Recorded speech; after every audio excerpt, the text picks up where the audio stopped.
to this second technical session on the second day of this 2-day seminar on GST. Well friends, we have started our journey yesterday with the constitution, the basic concept of definition of supply and consideration. Today morning we had place of supply, and now we have to understand the time of supply of goods and time of supply of services. And to deal with this subject, we have none other than our own stalwart, Mrs. Nikita Badheka, and I would now request Amol Mane to kindly introduce her. Today's speaker, Mrs. Nikita Badheka, advocate and notary, Mumbai. We can say Iron Lady of STPM and undoubtedly a running queen in the field of sales tax. It's my great pleasure to introduce Nikita ma'am, was chairperson of AITP West Zone, president of STPM, president of Tribunal Bar Association, editor of Sales Tax Review. With this brief introduction, I request Nikita ma'am to enlighten this August gathering as this is the right time to learn time of supply. Thank you. I request.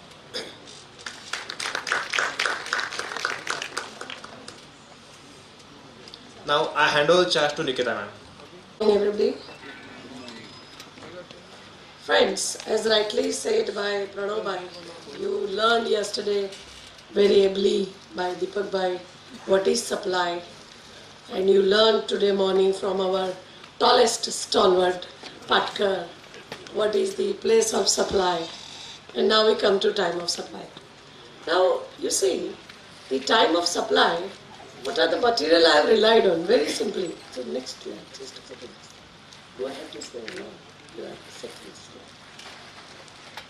Second slide, please. What I have relied on is this. Why I have to say this? Because, as rightly said by everybody, this is the model GST law. We have this model GST law book which is now in compilation with you. We have the FAQ by the it is issued by the central government. I have not referred to the guidance note. I have not even referred to the background material of the institute because they have given lots of examples. But when I go through one of them, I realized maybe there is difference of opinion possible. We go by what is this, what is given as it is. And of course the newspaper report, they are also about the discussion, everything. Very specifically about this is, yesterday also a lot of people said, we have to learn with a clean slate. Just learn the law as it is. Whether right or wrong, whether constitutional or not, we will have to see when the actual law comes. Today we are given the basic framework and we need to understand what is the basic framework, what will be the shape of the things to come. This is what we have today.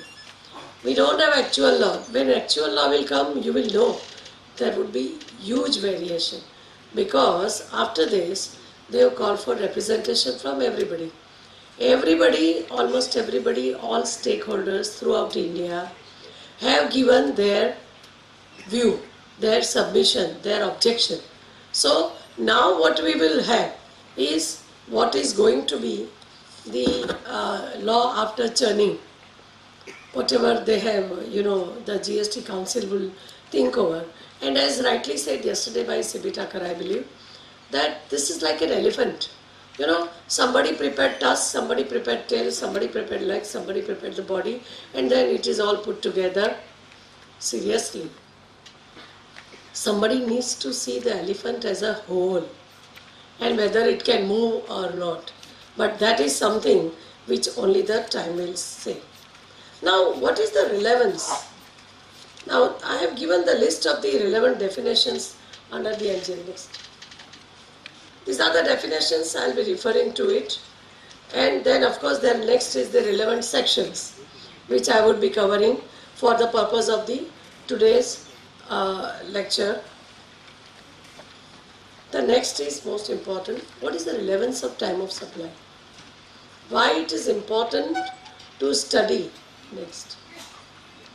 Study the time of supply. We have learned what is supply, what is place of supply. Now time of supply is When would you raise the invoice? When would you make the payment of tax? Most important. See, when we will go through this, you will realize government is not going to decide based on your invoice date. What we had earlier, excise, removal of goods. Service tax, point of taxation you already have. Sales tax, date of delivery, date of invoice, whichever is earlier. This was the law we understood. Now under the GST Act, all those things are given a go by. They are not concerned about your date of invoice. They are concerned about the event. They are concerned about the time of supply. If they say this is the time of supply, it shall be deemed to be the time of supply. And the meaning is you have to disclose it in the return at that time of supply based on that periodicity. Of course, it's going to be monthly. And most important, it is not only the the invoice or etc. We have to think on this. We have to enrich our clients as to how they should plan their affairs, so that keeping in mind the place of supply, time of supply, they decide as a matter of policy when to raise the invoice, and if they fit within the parameters of this law, then their raising of invoice would coordinate with the time of supply given under the law. And if that is the case, they will face less difficulty. Otherwise, what will happen, irrespective of the raising of invoice, they would become liable. It is possible for a transaction there can be more than one invoice based on the interpretation you give to this, and it would be advisable also, because as and when you receive the payment, you may raise the invoice and you come out of the clutches of the interest and penalty issues raised there.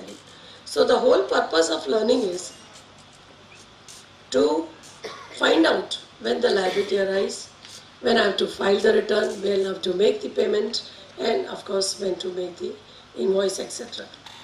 And of course the most important, one more thing. If in case of, now one is the transition period when the law would come into force, you have to find out whether your supply. Now when we talk of supply, you must have now realized it includes supply of service and goods both together for the purpose of GST. So whether your supply was complete or not, whether you are liable for a supply made prior to the GST coming into force, payment received thereafter, these are all those the issues you will have to understand. And one more specific provision given under this is the supply in case of change in effective rate of tax. So what is the time of supply when there is a change in the effective rate of tax? That is also laid down by the law. So this law has not put anything in doubt. They have tried to clear everything. Logically, when you see the provisions, it might occur to you that this is not correct. Probably yes, it may not be correct, but the law wants these to be deemed to be the time of supply, and you have to abide by that. So don't go by the, as already said, logic and law never goes together. The last thing, in terms of section 27 of the IGST Act, the time of supply provided under the local law, SGST and CGST, would be the time of supply for the purpose of IGST also. So there is not going to be any separate, as we had section 9.2, you all would remember the CST Act, the provisions of the local law apply. The same thing here. So for IGST, there is no separate provisions for time of supply, but in terms of section 27, it is the local law, which is SGST and CGST, which would apply to IGST also. Now for this time of supply of goods, we have section 201. Now there are two provisions, section 12 and 13. 12 refers to time of supply of goods, 13 refers to time of supply of service. They have distinguished at least to that part. Now 201 is the definition where the time of supply of goods is said to be, it shall have the meaning as assigned in section 12. So that is how it is defined. So the entire definition you need to refer to section 12 altogether. Now, liability to pay SGST and CGST. I will just open my section also along with this. Section 12.1 says, the liability to pay SGST and CGST shall arise at the time of supply determined in terms of this section. Even if it is goods, it is SGST and CGST both, we all know, both will have to be payable, even if it is a case of pure supply of goods. So, it is to be determined in terms of section, nothing beyond that. Now, 12.2 says, time of supply of goods to be earliest of the following dates. Now, dates, the word I have highlighted, why? Because earlier in excise, we had 5 o'clock, when the change of law comes into play, there were 5 o'clock, removal after 5 o'clock, and a lot of things were there. That's not the case. Whatever is the date on which it is stated to be time of supply, you would be liable for the provisions on that day. You will be liable to pay the tax or return as on that date, and not a specific time. So very specifically following dates. Now what is this? This provision refers to the dates. Now point of taxation rules. This I have touched, so I will go to the next slide. 12.2a. It refers to date of removal of goods by the supplier for supply to recipient where goods are required to be removed. Now, one event or the possibility which they have seen is, if the goods are required to be removed, then the date of removal of goods by the supplier for supply to the recipient or the date on which, I said either of it, earliest of all, the date on which goods are made available to the recipient when the goods are not required to be removed. Now in case of removal, what is meant by removal? That also they have specified. Now physical movement, when you talk of removal of goods, it definitely means physical movement of goods. Now section 283 defines what is removal of goods. This removal of goods means dispatch of goods for delivery by supplier or anybody acting for him. Dispatch of goods for delivery by supplier, B2B the supplier does that, or anyone acting for him, or collection of goods by recipient or anyone acting for him, whichever is earlier. Now removal means goods has to move from the supplier to the recipient. Now recipient is also defined, I'll come to it a little later on. Now when it is delivered, now when you give to the carrier of goods, the carrier of goods act as your agent. So the minute you have dispatched the goods for delivery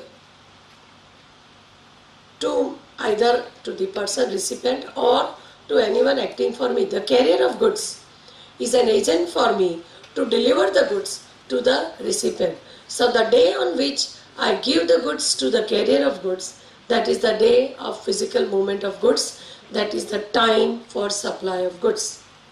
Or collection of goods by recipient or anyone acting. Why collection? We have seen in case of chemicals, in case of, now we had earlier free on board factory, free on rail, all those terms we knew.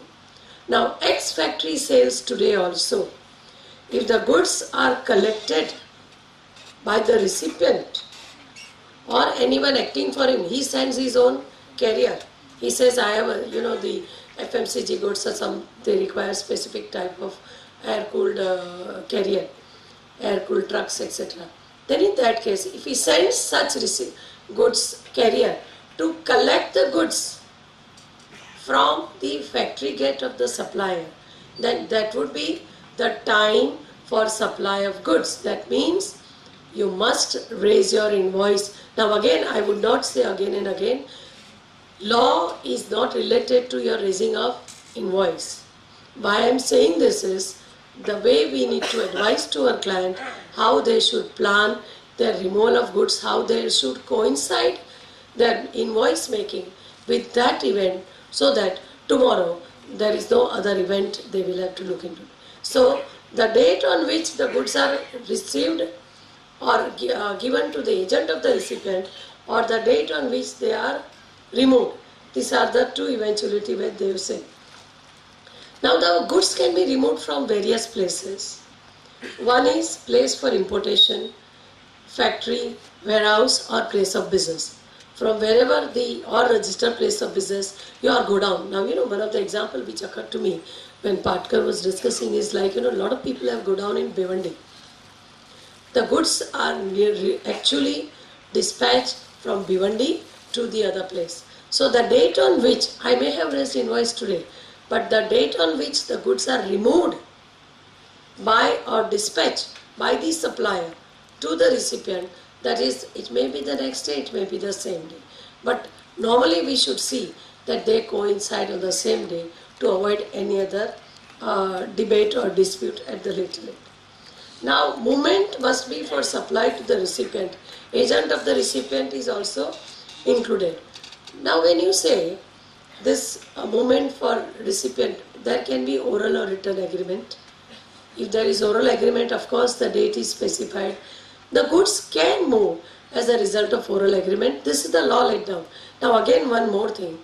Don't even bother to apply the law of the past, except in rare cases where something like this occurs, which has nothing to do with the removal, etc. Like the general law. What does the general law say?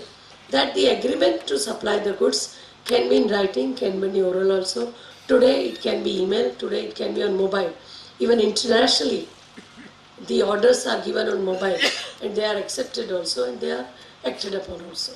So it can be in oral, it can be in writing, but it has to be confirmed order.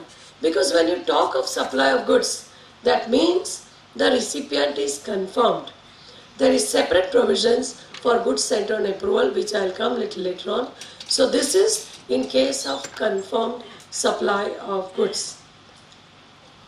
Now, whether movement of goods from agent to principal would be included in that, I would come in the next slide. But all these issues, you must remember, ex-factory, free on board, free on rail. Free on board means you are put to the freight carrier.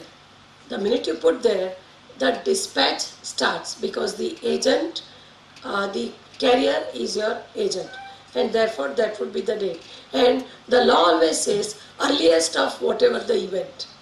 So whatever the event first is when you put to the dispatch, or the recipient comes to receive the goods the day on which you give it to their carrier. Now, examples of goods not required to be removed are given in the explanation itself. They have said supply of plant and machinery. Now, goods to be removed we have discussed. Goods which are not required to be removed, and they are made available. What the law says, the goods which are not required to be removed by the supplier for supply to the recipient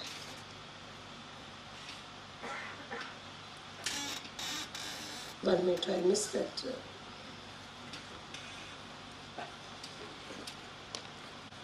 Yeah, they are in respect of the goods which are not required to be delivered.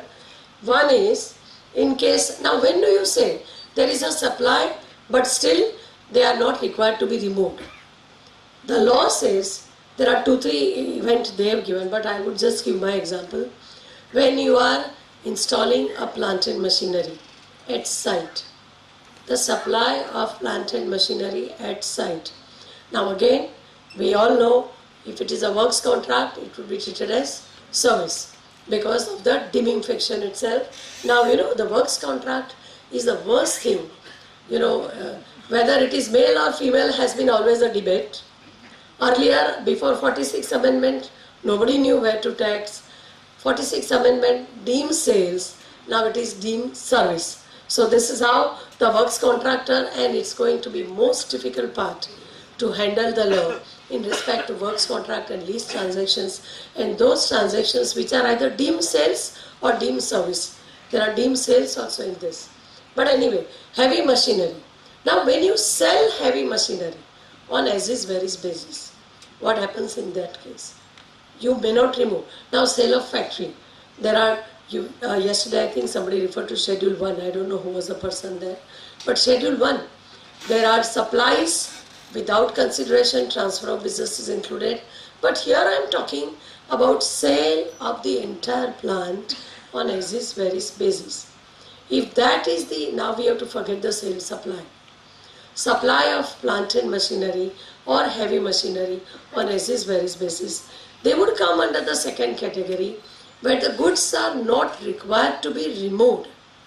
If that is the case, what is the time of supply, which I will come to. One of the example which day before yesterday we had discussion in Tribunal Bar, somebody gave about the boiler. You install the boiler at the site of the buyer or the recipient. Then time of supply would be not when you take the material at site. Again, when you talk of works contract also, the same thing. You are executing a works contract. You have an order to execute a works contract at place A in Mumbai or in Gujarat, wherever it is. You take the material to the site. Whether plain taking of material to site for execution of works contract, any liability in my opinion, no under the GST also. What is the time of supply is what is given is says. What is the valuation is already discussed earlier, and place of supply also. When it is executed, now if it is executed in Gujarat, of course place of supply would apply, billing is in Maharashtra, B2B, etc. I am not going to that. But the time of supply would be the time when they are not required to be removed. Now what is removed is not what is agreed to be supplied. What is removed is raw material, maybe some small parts, etc. But what is agreed to be supplied is the boiler, is the plant and machinery. So when it is erected at site, that is the time when it is time of supply applies. Now one more example I have given is dies and molds. Now dies and molds, when I am given an order to manufacture say a bottle, Bisleri gives the manufacturing bottle, they have various size, shapes, and the dies and mold, I as a supplier, as a manufacturer, I prepare dies and mold. In terms of valuation, that value is included, forget that. But what happens when they are fitted in my plant? Because I am going to manufacture those things. They are manufactured by me, dies and mold. I may have got it manufactured somebody, but they are not required to be removed to the recipient.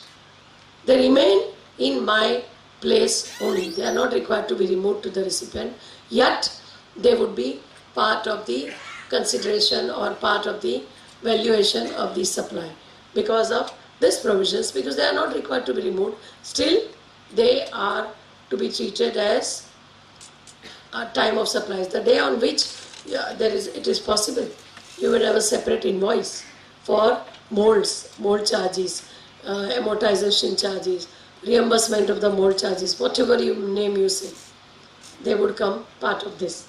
But what is the explanation given to this 12.2a? Cases where the provision applicable. Which provision? Where the goods are not required to be removed. Physically not capable of being moved, which we discussed. Supply in assembled or installed form. Assembled means when it comes in CKD. Now, the example of works contract applies to this also. When it comes in CKD, but my contract is to erect it at site, install it at site, or if it is machinery, I have to assemble it at site. Then that is the time of supply when they are not required to be removed, but then the earliest of 1, 2, 3, which I will come to little later. One more example is supply by supplier to his agent or principal.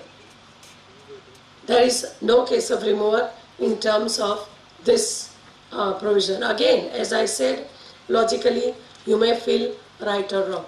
Now in those eventuality, what would be the time of supply? Earliest of the following given therein. The date on which supplier issues the invoice of supply of goods, or date on which supplier receives the payment with respect to supply of goods, or the date on which recipient shows receipt of goods in his books of account, whichever is earlier. All the three. You would feel, how can his receipt of goods be earlier than my invoice? It is possible. Sometimes the goods go in, part, or maybe not full goods may not go at one point.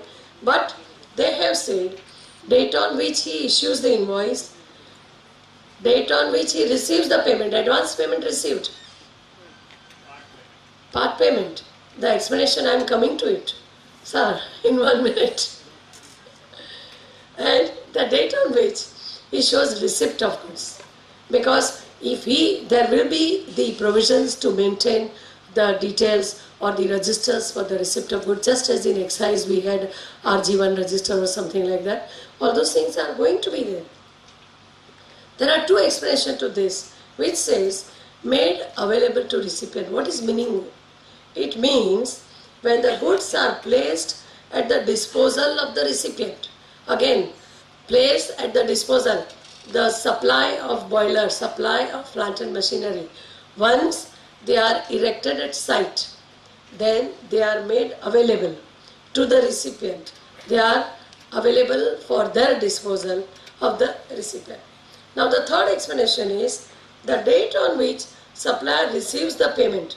There is one more eventuality. The date on which supplier receives the payment. That is the date on which payment is entered into the books of account, or the date on which payment is credited in the bank of account. Now RTGS, NEFT payments often come in. You may receive RTGS. It is happening in my case as a lawyer, when I receive the advance payment. We are under reverse charge today. But once I receive this RTGS, I raise the invoice. The law says whichever is earlier. So if RTGS has come, then that is the date on which, suppose my RTGS has come on 29th. I notice it on maybe 31st it has come. I notice it on 1st. Now of course we have the message also. Then I cannot say that no, this would be, because my invoice is raised on 1st, I would pay in the next month, nothing doing. This is, the law is made very, very clear, come what may. You are caught from all the sides, and you will have to be careful about every eventuality which is occurring in a chain of transaction. Now section 280 defines who is the recipient of supply of goods and services. Now we are not only discussing section 12 and 13, we are discussing a lot of other definitions which is given under the law also. Now this 280 says, where consideration is payable for goods and services, who is the recipient? The person liable to pay the consideration. Very easy to find out. If it is for monetary consideration, then the person liable to pay the consideration. But there are certain circumstances which we saw yesterday, where there is no consideration payable, and yet the transaction is taxable under the GST Act. In such eventuality, the person to whom the goods are delivered, made available, or to whom possession or the use of goods is given or made available. Now, where no consideration payable, who is the recipient? The person to whom they are delivered, made available, who is given possession of the goods, or who uses the goods supplied without consideration. This is why we have to see the recipient, because receipt by the recipient is also the date which we will have to see for determining the time of supply. Now, no consideration in case of supply of service. Now, first was when no consideration in case of goods, the person who uses, delivered, receives, possession, etc. In case of no consideration for supply of service, the person to whom the service is rendered, he will be the recipient of the service, and the date on which he receives the service in terms of the provisions we discussed in 12.2, that would be the relevant date. Now this also has an explanation. Any reference to the person to whom supply is made to be construed as reference to the recipient of the supply. Person to whom supply is made should be construed as reference to the recipient of the supply. You will have to find out who is the recipient of the goods in this case. Now again, Mr. Patkar just now discussed, I am selling to X, delivery to Y for job work.